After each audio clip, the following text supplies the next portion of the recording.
미국의 유명한 설교가인 그 빌리 그레이엄 목사님이라고 있습니다. 우리나라에도 오셔가지고 어마어마한 영향력을 또 끼치셨고, 예전에 그 잠실이 아니라 여기 그 여의도에서 그때 요즘에는 이제 여의도 광장을 잘 사용하지 않아요. 그죠? 근데 옛날에는 여의도 광장에 무슨 집회가 있다 그러면 어마어마하게 사람들이 모이는데, 크리스찬 100만 명이 그 여의도에 모여가지고 빌리 그레이엄 목사님을 모시고 이제 설교를 듣고 부흥회를 해서 막 은혜를 받았던 그런 적이 있었습니다. 그게 거의 1980년대 막 이런 때인데 저도 생각이 나는 것 같아요. 그래서 저희 어머님 권사님도 그 당시에 그곳에 가서 같이 은혜를 받고, 또 그 당시에 그 통역을 하시는 분이 우리가 잘 아는 조용기 목사님이라든지 또는 김장한 목사님, 이런 분들이 이제 통역을 하셨었어요. 그러니까 어쨌든 간에 또 그분들이 또 워낙 말들을 잘하는 분들이라 통역도 아주 시원시원하게 또 잘하는 어떤 그런 때였던 것 같습니다. 그래서 제가 이렇게 그때를 생각해 보면은 한참 그때가 부흥의 기간이 아니었나, 우리나라가 한참 부흥에 막 올라가는, 치솟는 그런 시기가 아니었나라는 생각을 해봅니다. 그 사모님이셨던 루스 그레이엄이라고 하는 그 여사님이 2008년도에 돌아가셨어요. 그런데 사모님의 묘지에 있는 묘비에 이렇게 써 있다고요. 뭐라고 되냐면, 번역을 해보니까 이렇게 돼요. 공사 끝. 지금까지 참아주셔서 감사합니다. 이렇게 돼 있어요. 그러니까 묘비석에 공사 끝. 지금까지 참아주셔서 감사합니다. 라고 그렇게 있는 거예요.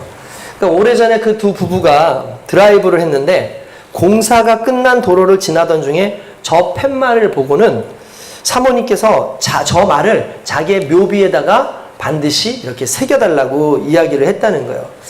이 말은 지금껏 공사 중 인생을 사는 자신이 이제 공사 다 끝났으니까 더 이상 불편 들이지 않아도 된다는 그런 의미겠죠. 그런가 하면 동시에 공사 중 인생이어서 많은 불편을 준 것을 참아준 여러분들에게 감사합니다라는 그런 인사였다는 거예요. 그러니까 어떻게 보면 참 이 안에 인생의 모든 부분이 들어있는 것 같다라는 그런 생각이 들어요. 공사 끝. 이제 불편을 지금까지 참아주셔서 감사합니다라는 말. 저는 참 이 말 참 멋있다라는 생각을 합니다. 인생은 어떻게 보면 다들 공사 중 아닙니까? 그렇잖아요. 여러분들 우리 인생을요 공사하면서 살고 있는 것 같아요. 그래서 삶에 문제가 생기면 그 문제를 또 고치기 위해서 나름대로 이런저런 것들을 공사하고 그렇지 않습니까? 그리고 또 자매들은 어떻게든 이제 얼굴 한번 좀 공사를 좀 해줘가지고 또 이제 또 나름대로 또 이제 삶을 또 새롭게 또 살아가는 모습도 있고, 좀 말랐던 형제들도 막 멋있게 몸을 만들어가지고 또 사람들한테 잘 보이려고 그러고, 좀 뚱뚱했던 그런 친구들도 좀 다이어트를 해가지고 또 이제 몸을 만들면서 일생은 계속해서 공사하는 것 같아요. 삶의 공사가 계속 되는 것 같습니다. 근데 이 공사를 진행하는 과정 속에서 결국은 누군가는 좀 피해를 볼 수 있는 부분도 있지 않습니까? 그것이 재정적이든 아니면 어떤 시간의 요소든 아니면 감정의 요소든, 우리가 이 공사하는 그 기간 동안에 정말 인생에 많은 사람들이 불편함을 느끼는데 그때마다 다 버럭버럭거리고 화내고 서로 다투고 싸우는 것으로 끝났다면 아마 우리가 비극적인 인생을 살지 않았을까 싶습니다. 그래도 감사한 건 참아주는 내 주변의 사람들이 있었다는 거죠. 그래서 오늘 저와 여러분들도 가족들에게 감사해야 되고 또한 내 주변의 사람들에게 감사해야 되는 것은, 우리는 완벽한 인생이 아니라 지금도 공사하고 있는 공사 중의 인생인데도 불구하고 옆에서 묵묵히 응원해주고 나를 위해서 기도해주는 그분들이 있기 때문에 그래도 여러분들이 이 땅에서 살맛나는 인생을 살고 있다라고 저는 생각을 합니다. 그래서 여러분, 무엇보다도 우리의 삶 가운데 정말 겸손함이 있어야 돼요. 이 사실을 알고 내가 공사 중인데도 불구하고 많은 사람들이 나를 그냥 불쌍히 여겨서 또는 나를 정말 이해해 주려고 이렇게 애쓰고 있었구나라고 생각한다면, 내가 그들 앞에서 조금 잘났다고 해서 교만하거나 내가 뭔가 좀 멋진 인생을 사는 것 같다고 스스로 생각해서 사람들을 억누르고 뭔가 그들 위에 군림하려는 그런 모습이 있어서는 안 되고, 공사 중에 불편 들어서 죄송합니다 라고 말하면서 오히려 겸손한 모습이, 항상 송구한 모습이 우리 삶 가운데 있어야겠다라는 그런 생각을 해봅니다. 한번 옆에 있는 분들한테 인사합시다. 공사 중에 불편을 드려서 죄송합니다. 인사 한번 드립시다. 시작. 공사 중에 불편을 드려서 죄송합니다. 참아주셔서 감사합니다 하고 인사하겠습니다. 시작. 참아주셔서 감사합니다. 네, 그렇습니다. 참아주셔서 감사합니다. 여러분, 그렇습니다. 참아줘서 너무나 감사하는 인생. 그것이 우리의 인생이 돼야 되는 줄로 믿습니다.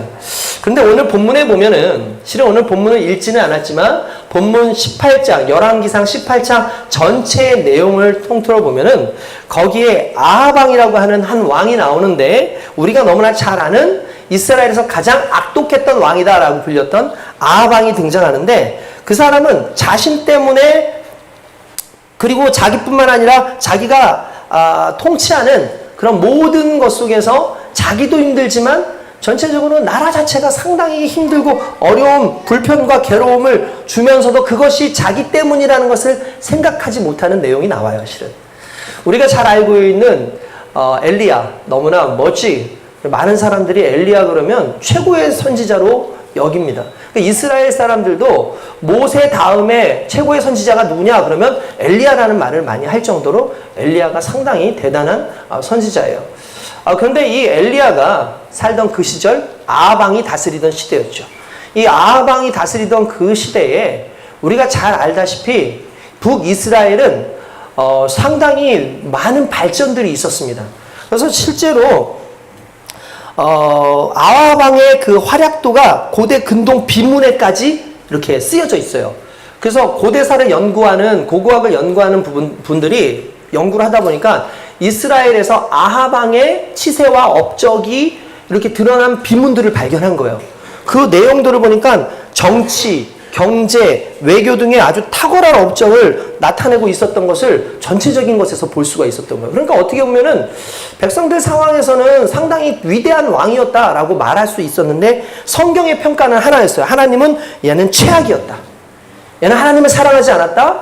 얘는 하나님으로부터 멀리 있었던 최악의 왕이었다라고 하는데, 결국 하나님께서 말씀하신 그 최악의 왕으로서의 아합은, 그 아합의 그 시절에 모든 백성들이 하나님을 잃어버리고 살게 했던 가장 큰 영적 죄악을 저질렀던 사람이었다는 것을 우린 좀 알 필요가 있습니다. 그러니까 경제가 발전했다고 해서, 무언가 상당히 좋아졌다고 해서 그가 좋은 대통령이고 그가 뭔가 제대로 된 대통령이 아니라, 어떻게 보면은 영적으로 좀 살아있고 많은 사람들이 도덕적으로 깨어있는 그러한 문화를 만들어내는 사람들이 좋은 리더자가 아닌가라는 그런 생각을 해봅니다. 저희도 마찬가지예요. 교회 안에서도 마찬가지입니다. 뭔가 능력을 나타내고 뭔가 성도들로 하여금 막 으쌰으쌰하는 그런 목회자보다는 어떻게 보면 그들이 좀 힘들더라도 영적으로 살아있고 그들이 하나님과 교제하고 그들의 삶 가운데 도덕적으로 순수하게 믿음을 지켜나가는 그러한 성도들을 이끌어가는 그런 지도자나 목회자들이 어떻게 보면은 좀 어렵다 할지라도 더 하나님 보시기에는 아름다운 목회자가 아닐까, 또는 아름다운 성도들이 아닐까라는 그런 생각을 해봅니다. 세상의 평가와 하나님의 평가가 다를 수 있다는 걸 우리는 항상 인지를 해야 돼요. 그래서 세상의 평가를 따를 것이냐 아니면 하나님의 평가를 따를 것이냐를 항상 생각하고, 우리가 먼저 그의 나라와 그의 의를 구하는 것처럼 하나님의 나라와 그의 의, 그러니까 하나님께서 원하시는 뜻을 따라 사는 것이 내 삶 가운데 우선이라고 우선순위를 두면 나머지 모든 것들은 하나님께서 책임지시는 귀한 역사가 일어나게 될 줄로 믿습니다. 그러므로 오늘 하나님께서 주시는 이 말씀 속에서 과연 나는 어떤 평가를 받고 있는가? 나는 어떻게 하나님께 평가를 받고 세상 사람들한테 평가를 받고 있는가를 좀 생각해보고, 무엇보다도 그 중간에서 나는 어떻게 하나님께 달려갈 것인가를 좀 생각해보는 그런 시간을 갖기를 원합니다. 아하방의 그 치세 때에 3년만 동안 비가 안 내리는 그런 일들이 있었습니다. 그 이유는 간단합니다.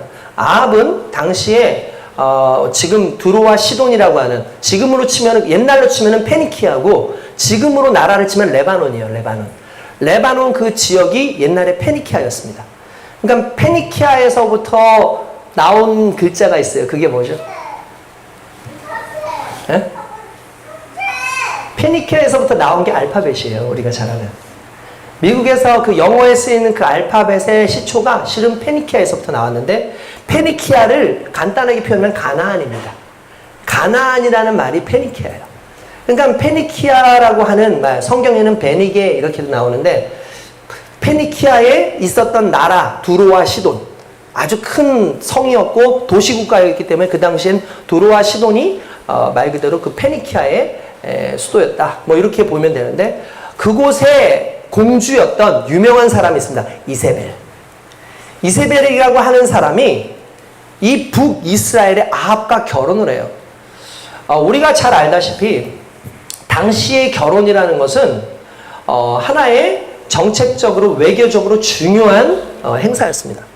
그러니까 내가 결혼을 해서 저 사람들하고 평화를 유지하는 거예요. 그러니까 페니키아가 너무나 강대하고 또 북이스라엘도 나름대로 아합이 정치적으로 잘하다 보니까 이 두 나라가 서로 싸우기는 싫어요. 그러다 보니까 자연스럽게 둘이 결혼을 해가지고 친족 관계를 이름으로 이제 외교를 성립하는 거죠. 이렇게 화친 정책을 성립을 하는 거죠. 근데 이왕이면은 좋은 여인이 왔으면 좋았을 텐데, 좀 현명하고 하나님을 잘 섬기는 여인이었으면 좋았을 텐데, 이미 페니키아라고 하는 그 지역 자체가 섬기는 신이 우리가 잘 아는 아세라라고 하는 신을 섬겼습니다. 물론 가나안 땅의 당시의 주된 신은 바알 신이었어요. 바알과 아세라는 우리가 잘 아는 성경에 나오는 유명한 우상 중에 둘이 바로 바알과 아세라입니다.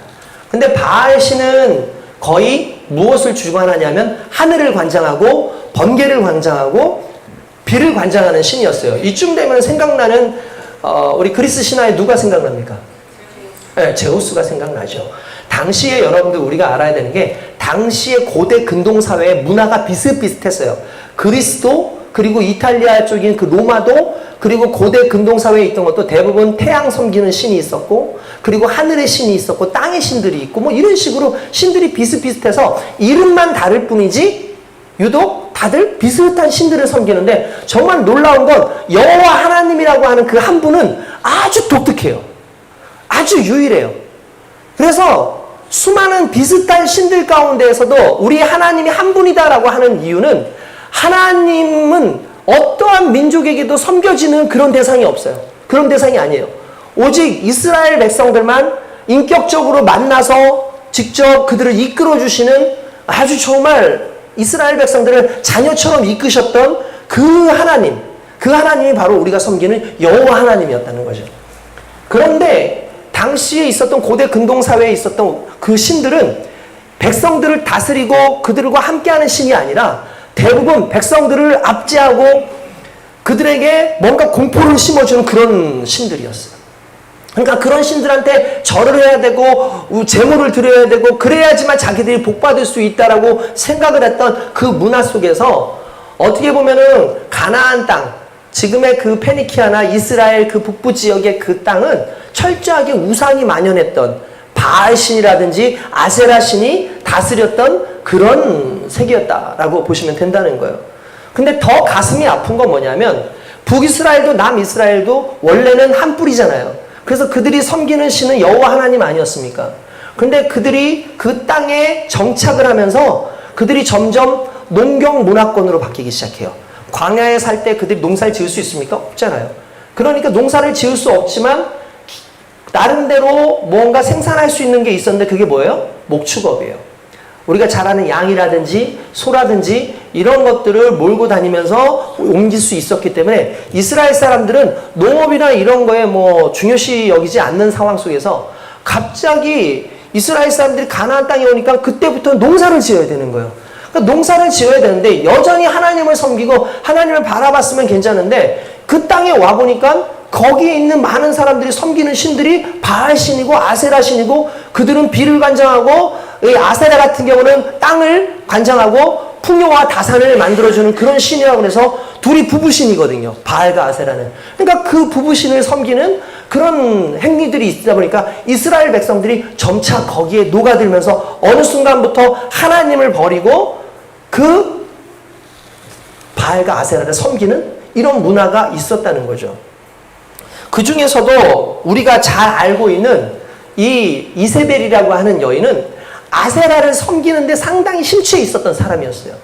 그래서 아세라를 섬기는데 심취해 있는 데다가 고집도 세고 웬만하면은 그 남자보다 더 대단한 여장부로서의 기질이 있었던 사람이기 때문에 아합과 결혼을 하고 난 다음엔 오히려 아합을 좌지우지하면서 이 이스라엘 북이스라엘 땅에 바알신과 아세라신을 섬기는 데에 아주 최선을 다해서 노력했던 사람이 이세벨이었고, 그 아합 왕도 뭐 솔직히 여러분도 아시겠지만 대부분 참 재미있는 것이 남자들이 교회를 처음에 가게 되는 이유 중에 하나가 이 와이프들이 교회를 가면서 오는 경우가 상당히 많이 있어요. 보니까.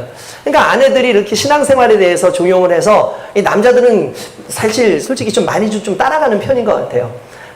어쨌든 힘은 남자가 센 것 같지만 실제로 우리가 백엔립 송사 하지 않습니까? 정치하는 모든 일에도 아내가 옆에서 여보 이건 이렇고 저런 저렇고 하면은 안 듣는 것 같아도 조용히 하는 것 같아도 여자 말을 잘 들어주는 게 또 남자들의 모습인 것 같아요.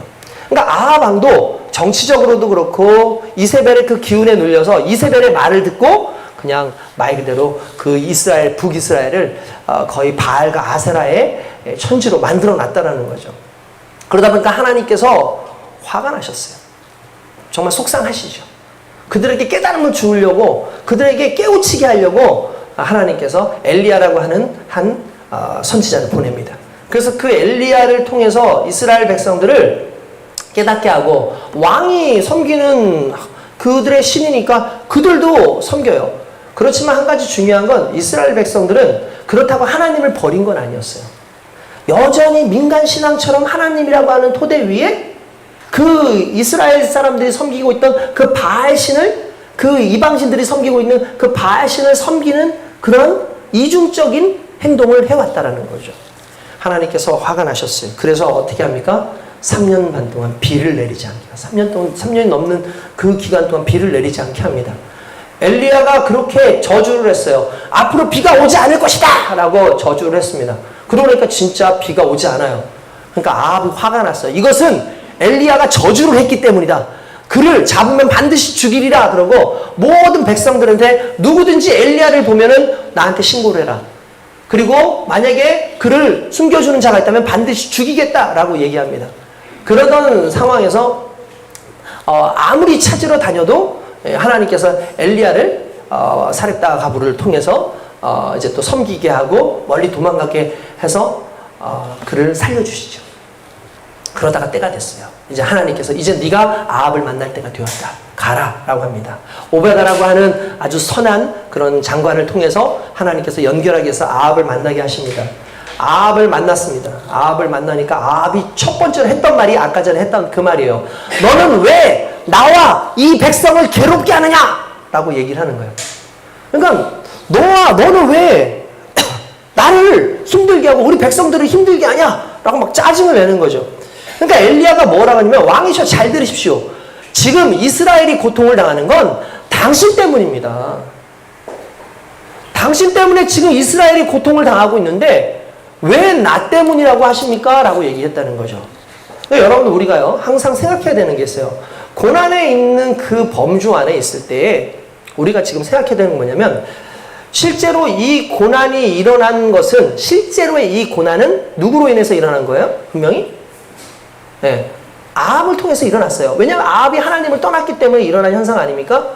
그런데 더 구체적이고 현실적인 사건은 누구로 인한 거였어요? 엘리야의 저주였어요. 엘리야의 저주였다고요.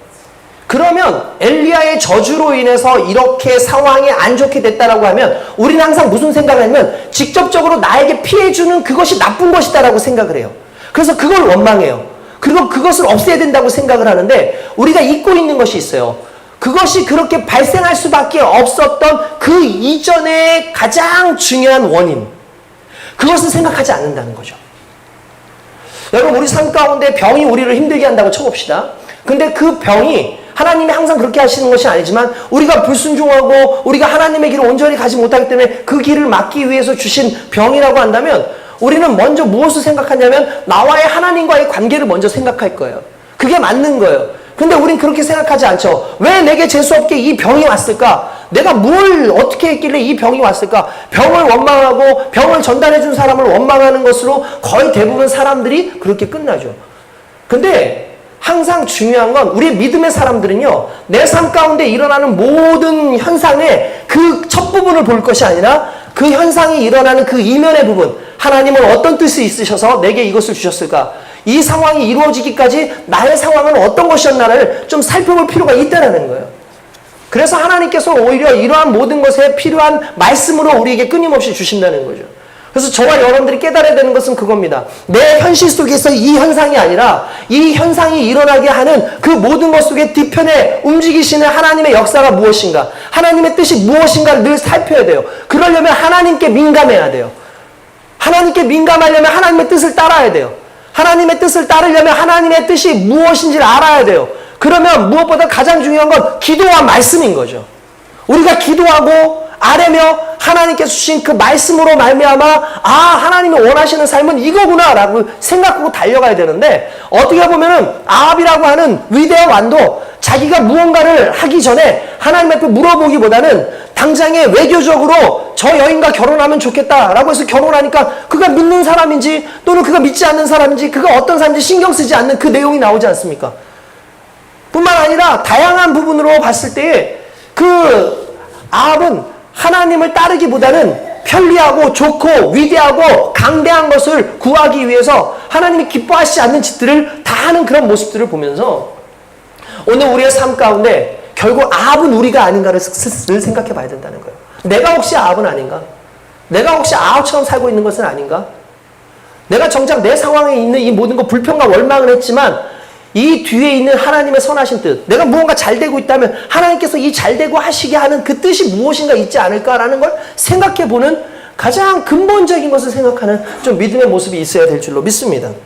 어떻게 보면 아합은 그렇지 않았죠. 적반하장격이었죠. 너 때문 아니냐? 너 때문이 아니냐라고 그렇게 얘기를 한다는 거죠. 여러분, 그 적반하장이라는 뜻 아십니까? 이게 원래 유래가 있어요. 도둑이 도둑질을 하러 들어갔는데 이게 부모하고 자녀들하고 사이가 안 좋은 거예요. 그러니까 이 도둑이 와가지고 매를 들고 회초리 때려요. 너 왜 그렇게 살았어? 너희들 왜 그렇게 했어? 그래서 적반하장인 거야. 도둑놈이 도둑질하러 와가지고 정작 그 집에 훈계하고 있는 거예요. 지나 잘하지. 이걸 적반하장이라고 얘기를 합니다. 그러니까 여러분, 우리가 그럴 수 있어요. 그러니까 많은 사람들을 향해서 자기의 죄를 말하기보다는 그들의 부족함을 얘기하려고 하는 거, 이게 적반하장격이고 어떻게 보면 이것이 겸손하지 않은 모습의 한 부분이라고 볼 수가 있는 겁니다. 결국 이스라엘 백성들이 하나님 앞에서 온전히 서지 못해서 3년 반 동안 비가 내리지 않는 그런 벌을 받았고, 하나님께서 그 아합과 이세벨이라고 하는 그 두 사람을 하나님께서는 몹시 싫어하시지만 그들에게도 깨닫게 하시려고 아합에게 깨달을 수 있는 기회를 지금 주신 게 실은 오늘의 이 상황인 거예요. 솔직히 농업을 주로 하는 그 백성들에게 바알신을 섬기는 건 상당히 매력적인 거예요. 그죠? 그런 거예요. 결국 이러한 백성들의 좋은 게 좋은 거라는 그 식의 그 혼합주의. 여러분, 신앙에 있어서 가장 무서운 게요, 하나님을 배제하고 이걸 섬기는 게 아니라 하나님도 섬기고 이것도 섬기는 거예요. 그러니까 하나님도 섬기고 세상을 섬기는 게 실은 가장 무서운 거예요. 차라리 이것만 섬기든 이것만 섬기든 둘 중에 하나를 해야 되는데, 그게 아니라 둘 다 교묘하게 섬기는 것, 이걸 성경에서 신약에서 뭐라고 하냐면 너가 차지도 않고 덥지도 아니하니 내가 내 입에서 토하여 내리라라고 하신 말씀과 같다라는 거예요. 오늘날 크리스찬들의 삶이 그럴 수 있어요. 하나님을 믿는다고 하지만 여러분들이 섬기는 게 하나님이 아니라 세상을 섬겨요. 그러니까 하나님도 섬기지만 동시에 세상을 섬기고 있다는 거죠. 그것이 주는 그 위험성이 무엇인지 아시겠습니까? 혼탁해진다는 거예요. 혼탁해진다는 거예요. 내 영이 혼탁해지고 내가 문제가 생기는 거죠. 그리고 그것이 계속 되다 보면 자연스러워져요. 자연스럽다라는 거에 위험성이 뭔지 아십니까? 회개하지 않는다는 거예요.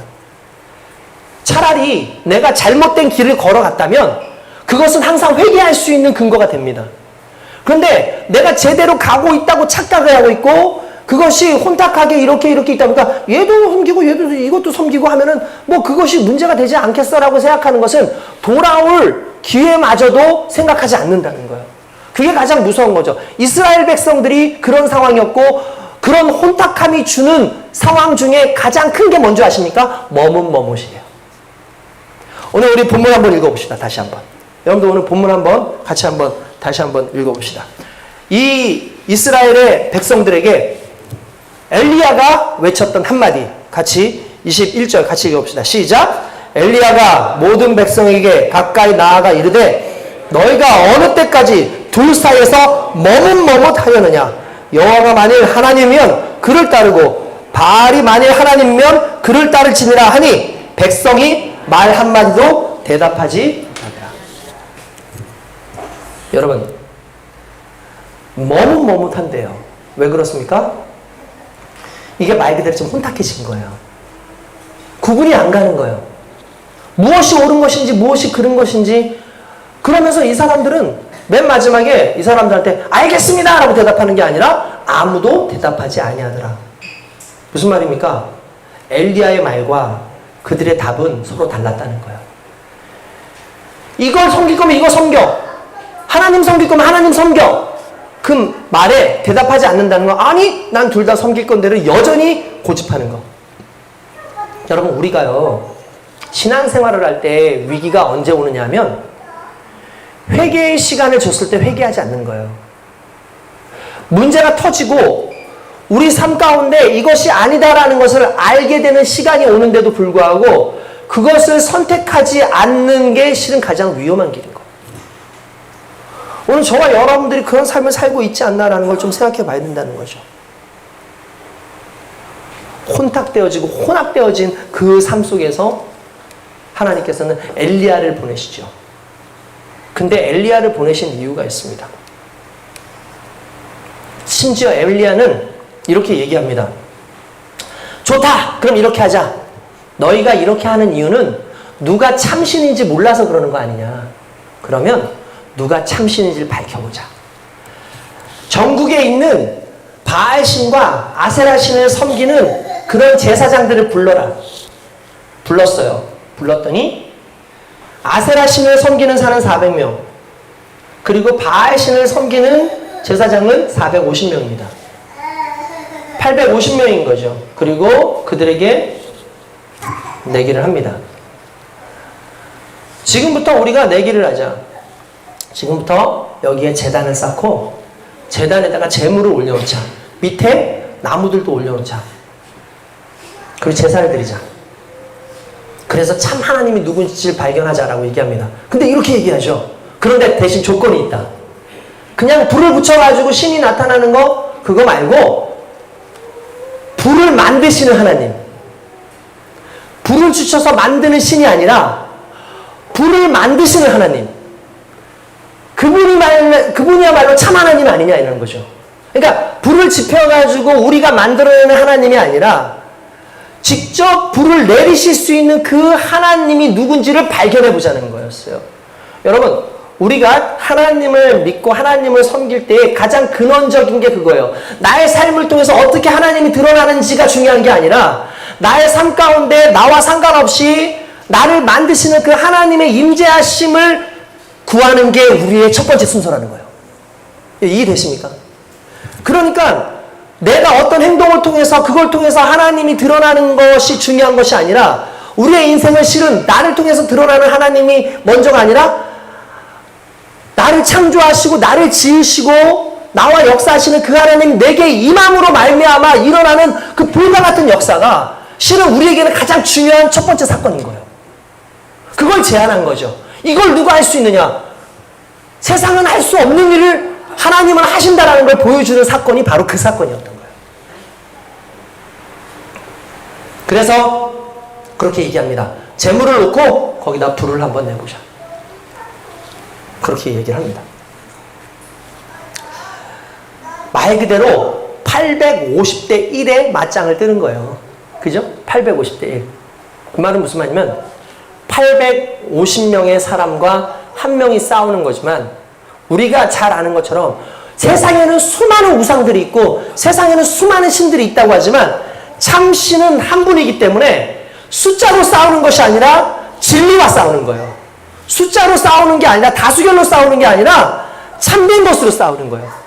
그러니까 하나님이 엘리야를 통해서 나타내시고자 했던 건 바로 그거예요. 세상 속에서 수많은 가치가 있지만 그 가치를 뛰어넘는 진정한 진리가 누구냐? 그것이 승리하게 한다는 걸 보여주시는 게 바로 엘리야와 그 우상신을 섬기는 850대 1의 싸움을 의미하는 겁니다. 엘리야라는 뜻 자체가 무슨 뜻일까요? 엘리야라는 뜻은 이런 겁니다. 야훼, 그러니까 여호와는 나의 하나님이다 라는 뜻이에요. 여호와는 나의 하나님이다. 여러분 보세요. 당시의 시대에는 혼합주의예요. 그러니까 신들이 많죠.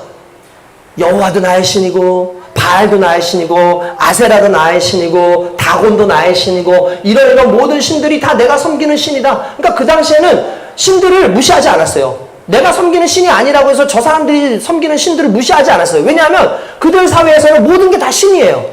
그러니까 내가 주신으로 이걸 섬겼을 뿐이지 저 신을 내가 안 섬긴다고 해서 저 신을 무시하지 않는 게 그들의 하나의 전통이었어요. 근데 엘리야는 아니야. 세상에 있는 것은 다 만들어진 것이고 다 신하고 너희들이 직접 지어낸 것이지만 우리가 사람이 도저히 만들 수 없고 사람이 지어낼 수 없는 유일한 한 분이 계시는데 그분이 여호와 하나님인데 그분이 나의 하나님이다 라고 고백한 게 엘리야의 이름에서 등장한다는 거죠. 그래서 엘리야라는 이름 자체가 그냥 우리는 선지자의 이름으로만 생각하는데 그게 아니에요. 혼탁한 그 시대에 혼합주의적인 수많은 신들을 섬기는 그 시대에 유일하신 하나님 한 분을 섬기겠다라는 그 이름이 엘리야였던 거예요. 그러니까 엘리야라는 이름 자체가 이미 하나님의 선포였던 거죠. 이런 상황 속에서 싸움을 가지고 있다는 것이 정말 중요한 건 아니겠습니까? 여러분 솔직히 이스라엘 백성들의 그 짬뽕 신앙 앞에 엘리야가 와가지고 그렇게 얘기를 하죠. 뭐라고 얘기합니까? 야, 너희들 언제까지 어느 때까지 머뭇머뭇할 거니? 여기서 어느 때까지라는 그 의미는 여러분 깊은 의미를 가지고 있어요. 어느 때까지. 이 속에 숨겨져 있는 의미가 뭘까요? 어느 때까지. 사람은 자기의 끝을 생각하지 않아요. 사람은 자기의 끝을 생각하지 않기 때문에 주저주저하고 머뭇머뭇하는 거예요. 여러분 만약에 여러분한테 생각해 봅시다. 내일 여러분이 죽는다고 아예 시한부 선정을 받았어요. 여러분 어떻게 살 것 같아요 지금? 아마 여러분들 지금 여기 있지 않고 기도원 들어갈 겁니다. 내일 여러분들이 죽는다 확실하다.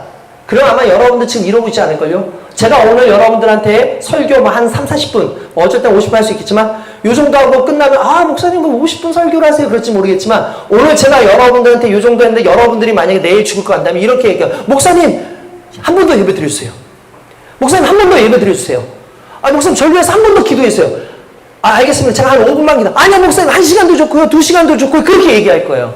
왜요? 내일 죽을 걸 아니까 지금 내가 이 위기 속에서 내가 내일 하나님을 만나야겠다라는 그 결정의 어떤 그 결정의 그 상황이 여러분들한테 임해진다면 아마 여러분들 믿음 생활 엄청나게 잘할 겁니다.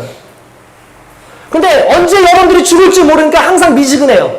언제 여러분들이 끝날지 모르니까 머뭇머뭇한 거예요. 언제 여러분들 인생이 끝나볼지 모르니까 주저주저 하는 거예요. 이게 가장 어리석은 거예요. 성경은 그렇게 얘기하죠. 내일은 너희 것이 아니야. 오늘의 믿음 안에서 서 있어야 된다. 여러분 이게 오늘 저와 여러분들에게 요구되어지는 것 아닙니까?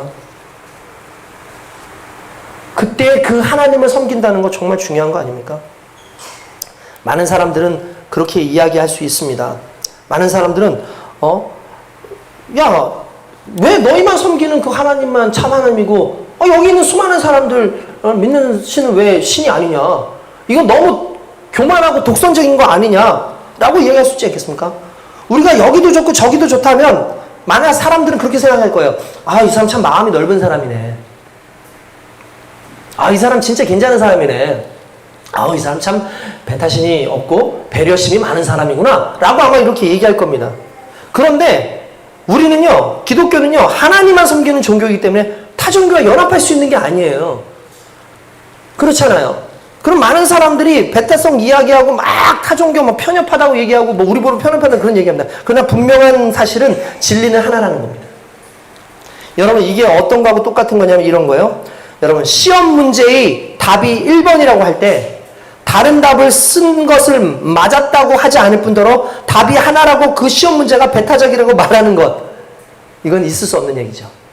왜냐하면 그 시험 문제의 답은 하나이기 때문에 그렇습니다.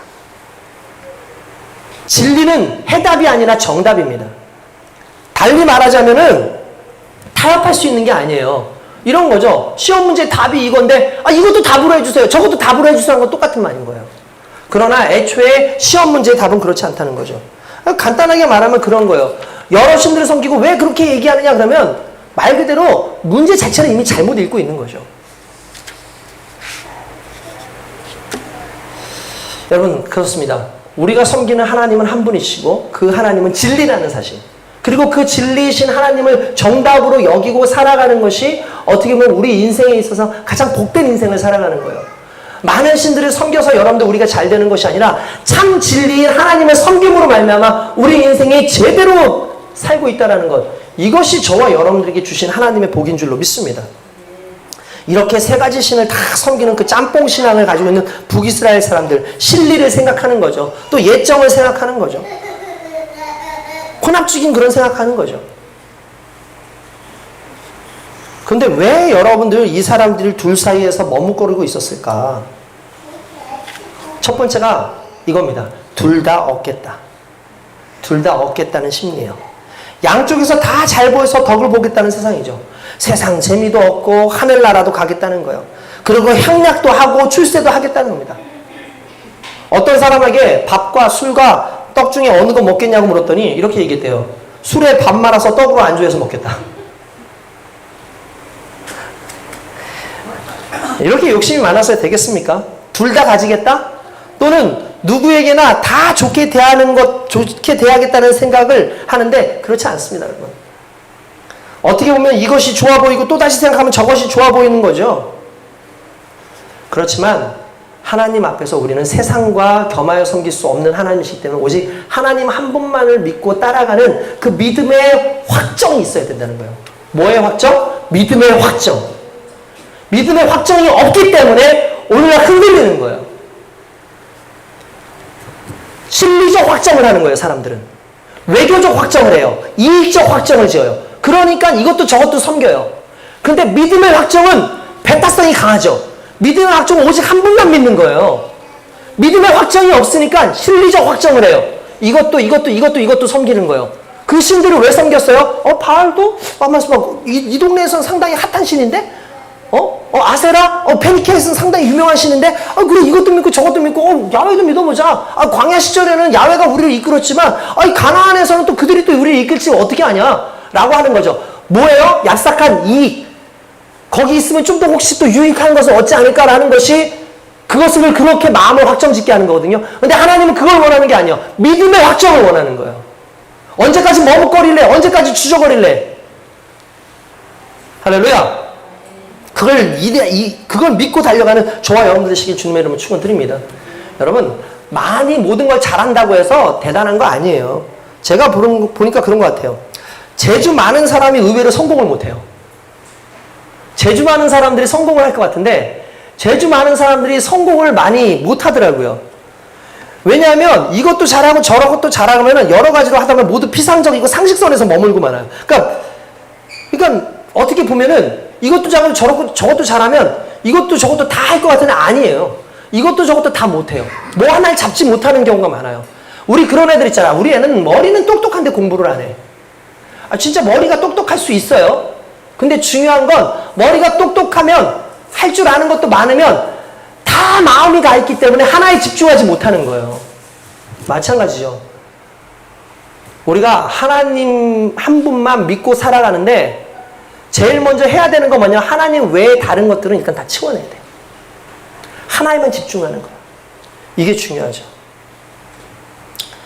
자, 그런가 하면 두 번째는 뭘까? 왜 우리는 머뭇머뭇거릴까? 두 번째는 실은 반대로 하나도 신통하지 않기 때문에 그렇다는 거예요. 사실 확실하게 이거다 하는 것이 있으면 그냥 결정할 텐데 다 시원찮은 거예요. 이것도 아닌 것 같고 저것도 아닌 것 같다라는 생각을 한다는 거죠. 그러다 보니까 답이 하나일 수 없어요. 답이 여러 개밖에 없죠. 그럼 여러분 간단합니다. 답이 많다는 건 문제를 제대로 파악하지 못하는 거예요. 그렇잖아요.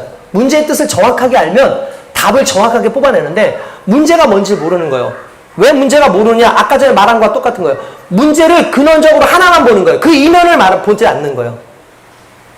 우리가 문제를 풀 때 독해 문제 같은 걸 푸는 것과 독해의 그 답을 풀 때 내용이 뭐가 다릅니까? 그냥 영어 답을 푸는 게, 그래서 그 뜻을 아는 게 중요한 게 아니라 이 영어, 이 문장에서 말하고자 하는 게 뭐냐를 물어보잖아요, 실은. 그러니까 영어 해석하는 데에만 문제라고 생각하는 거예요. 근데 그 문제가 말하고 있는 게 뭐냐까지 생각을 안 하는 거죠. 그러니까 우리가 이런 식으로 생각하는 거예요. 그러니까 세상도 섬기고 하나님도 섬기는 거예요. 그리고 세 번째는 아까 전에 말한 것처럼 우리는 시간적 여유가 있다고 생각하기 때문에 결단을 못 내리는 겁니다. 사실은 시간적 여유가 있는 게 아닙니다. 기회가 늘 있다고 착각해서는 안 됩니다. 또한 기회를 만드는 것이지 막연하게 기다리고 있으면 온다고 착각하지 마세요. 수많은 사람들 가만히 있으면 기회가 온다고 생각하는데 그렇지 않습니다. 여러분, 기회가 내일 또 있으리라고 생각하지 마시고 오늘이 마지막 기회라고 생각하고 그 기회를 잡을 수 있어야 되는 거예요. 여러분, 젊음은 지나가고 건강한 재물은 항상 내 것이 아닙니다. 이제 곧 다른 사람에게 넘어갈 수도 있어요. 아니란 생각은 세상의 모든 기회를 다 놓칠 수 있는 겁니다. 그렇기 때문에 이 모든 것 속에서 내가 오늘 결단하고 이 결단 속에서 하나님이 기뻐하시는 것이 무엇인지를 먼저 잡는 그 노력과 애씀이 있을 때에 하나님도 함께 일하신다는 거예요. 오늘 저와 여러분들이 그렇게 되어지길 주님의 이름으로 축원드립니다. 여러분, 조금 불편하고 괴로워도 바른 장소에 머물러 있어야 합니다. 잠깐 곁길로 갈 수도 있지만 곧 돌아와야 해요. 잠깐 실수했습니까? 바로 제자리에 돌아올 수 있어야 됩니다. 만일 곁길로 빠져 있다면 여러분들이 그 곁길로 빠져서 가는 길 동안에 수많은 중요한 시간들을 놓치고 사는 거랑 똑같은 거예요. 여러분들 인생의 성공에 대한 부분도 마찬가지입니다. 무엇이 나를 이롭게 할 것인가에 항상 하나님이 그 자리에 항상 먼저 있어야 돼요. 우리가 잘 아는 그 D.L. 무디라고 하는 목사님이 있었습니다. 이분이 아주 유명한 목사님 아닙니까? 근데 그분의 교회에 유력한 장로님이 있었어요. 근데 그 장로님이 어느 날 양조장을 준공했습니다. 양조장이 뭐죠? 술 만드는 공장이에요, 같다면서. 술 만드는 공장을 그것도 장로님이 세웠어요. 그래 놓고 장로님이 술을 만드는 대규모 공장을 설립한 거예요. 그래 놓고 수많은 목사님들을 불렀어요. 그래서 개장하기 전에 예배를 드려달라는 거예요. 많은 목사님들이 와서 그 장로님의 사업이 잘 될 거라고 축복해주고 대규모 공장을 보면서 축하해줬어요. 그리고 이 예배의 마지막 축도 시간이 바로 담임 목사님이었던 무디 목사님의 축도인데 무디 목사님이 간절히 기도하기 시작합니다. 이렇게 기도했어요. 하나님, 내일이면 이렇게 큰 양조장이 문을 열게 됩니다. 주여, 이 양조장의 문이 열리지 않게 하옵소서. 수많은 사람들에게 악한 영향을 끼치는 양조장이 열리지 않도록 인도하여 주시옵소서라고 기도를 했다는 거예요. 일순간에 찬물을 끼얹듯이 모든 사람들이 조용해졌어요. 거기 참석해 있었던 수많은 하객들과 목사님들이 축하 파티도 못하고 그대로 흩어졌습니다. 그날 밤 장로님이 하나님께 기도하게 됐습니다. 밤새도록 기도했대요. 그리고 양조장을 짓기 전에 기도했어야 되는데 양조장을 짓고 나서 그제서야 실은 기도했던 거예요. 우리 그러잖아요. 이제 기도나 하자. 아닙니다. 기도부터 하자죠. 당연히 하나님의 응답은 장로님의 사업을 허락하지 않았어요. 너가 믿는 사람으로서 수많은 사람들을 알코올 중독에 빠뜨리고 수많은 사람들을 죄악으로 가게 하는 그 역할을 네가 하고 있다면 선택은 그들이 했겠지만 그 선택의 폭을 줄여서 이 모든 걸 선택하게 하는 너의 악함을 내가 그냥 잊지 않겠다.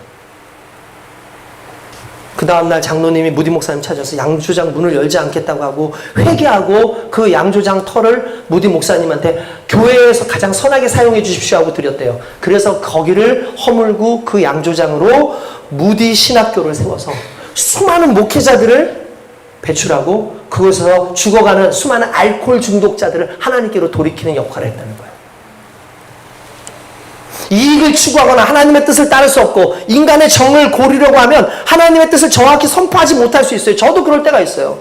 어떤 형제가 자기가 사업을 하고 싶대요. 그래서 어떤 사업 하고 싶은데 그러니까 자기가 요즘에 알바를 했었는데 그 아르바이트가 술집에서 하는 아르바이트였던 거예요. 근데 자기가 사람들한테 너무 접대도 잘하고 요리도 잘하고 그랬다는 거예요. 그래서 자기가 이 사장님하고 친하기 때문에 이 사장님이 한번 새로운 거 너도 한번 이런 거 한번 해봐라 그래서 거기에 마음이 쏠려서 자기가 그걸 한번 해보고 싶었다는 거예요. 그래서 제가 그랬어요. 네가 돈을 벌 수는 있을지도 모르겠다. 그러나 하나님을 잃을 수 있다. 너 그걸 생각하고 기도해야 된다. 제가 그 친구에서 기도했어요. 하나님, 이 친구가 현명한 판단을 할 수 있도록 해주십시오. 그 친구가 요즘에 버거집을 해가지고 잘 되고 있습니다.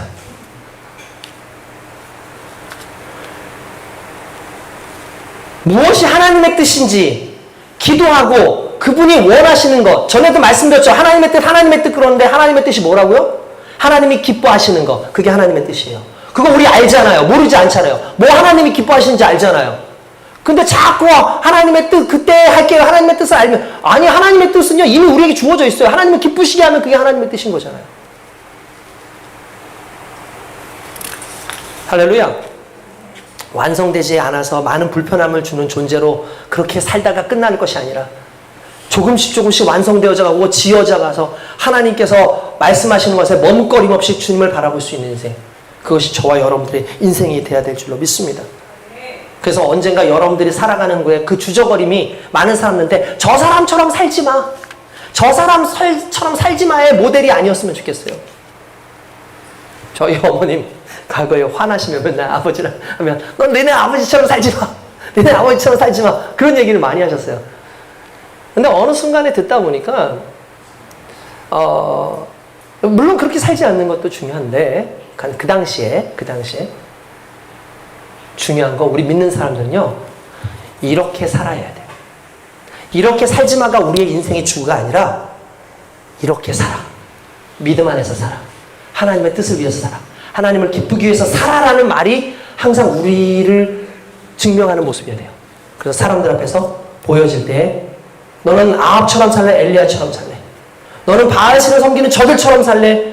하나님 한 분만 보고 살아가는 사람이 될래? 라는 것에 나는 하나님을 섬기는 사람으로 살아가겠습니다라는 그 고백이 저와 여러분들에게 있고 수많은 사람들에게 나타나는 모습으로 드러나길 주님 여러분 축원드립니다. 결국 어떻게 됩니까? 바알은 아무리 찍고 사람들이 다 몸을 해도 불이 떨어지지 않아요. 당연하죠. 존재하지 않는 신들인데. 그러나 엘리야가 제사를 지낼 때 뭐라고 합니까? 야, 물 좀 다 떠와봐. 물 다 떠. 이 재물에다 물 부어. 야, 그리고 거기에 있는 나무에도 물 좀 붓고 도랑에다가 아예 옆면에 도랑들 있지 않습니까? 도랑에다가 물을 다 채워. 기도하죠. 하나님 불을 내려 주시옵소서. 그 순간에 하나님께서 하늘에서 불을 내려주셔가지고 이 젖어있는 모든 것을 태우실 뿐만 아니라 주변에 있는 물이 차있는 그 도랑까지도 핥았더라고 성경이 나와요. 그리고 어떻게 합니까? 그 바알신과 아세라신을 섬겼던 그 사람들을 기송강가에 가서 850명의 목을 다치죠. 그리고 하나님이 참 하나님이시다. 여호와 하나님이 참 하나님이시다. 외치죠. 그 승리의 선포가 오늘 저와 여러분들에게 있기를 원합니다. 뒤늦게 머뭇머뭇하다가 주저하다가 때를 놓치는 신앙생활이 아니라 하나님을 발견하고 그 참 하나님을 통해서 오늘 살아가는 저와 여러분 되시길 주님의 이름으로 축원드립니다. 기도하겠습니다.